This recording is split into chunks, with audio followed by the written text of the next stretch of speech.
2011 সালে কুড়িগ্রাম সীমান্তে বিএসএফের হাতে খুন হয় 15 বছর বয়সী ফেলানী খাতুন।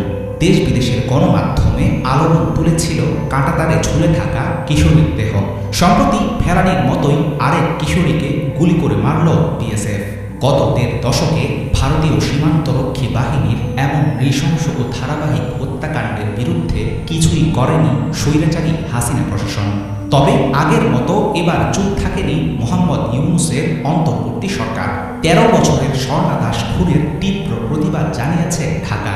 সীমান্ত বিধান লঙ্ঘন না করার কথাও মনে করিয়ে দিয়েছে দিল্লিকে। বর্তমান পরিস্থিতিতে এই হুঁশিয়ারি কি মানবে ভারত?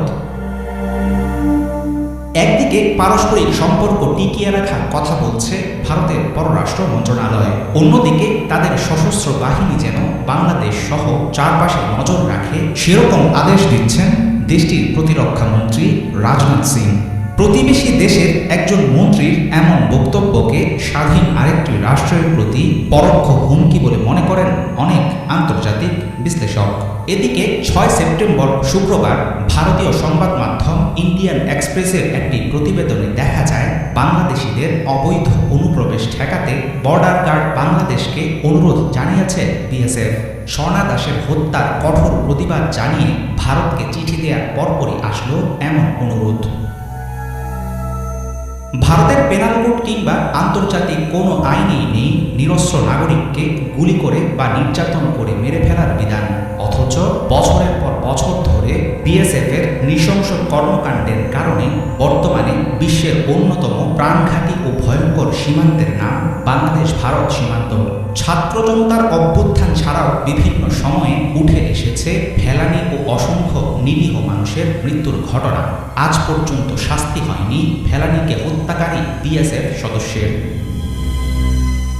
2022 সালে এক সংবাদ সম্মেলনে বিএসএফের গুলিতে নিহত সব বাংলাদেশিকে অপরাধী বলে সাব্যস্ত করেছিলেন তৎকালীন বিএসএফ মহাপরিচালক পঙ্কজ কুমার সিং।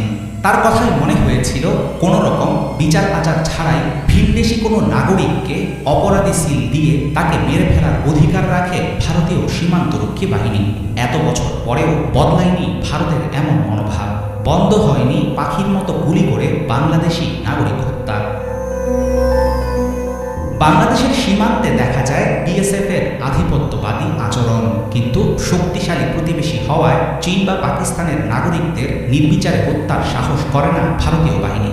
বিজিবি বিএসএফের নিয়মিত পতাকা বৈঠক, রুটিন আলোচনা ইত্যাদির মাধ্যমে পাল্টাবে না দিল্লির সীমান্ত রক্ষানীতি, এমনটাই মনে করেন পররাষ্ট্র বিশেষজ্ঞরা।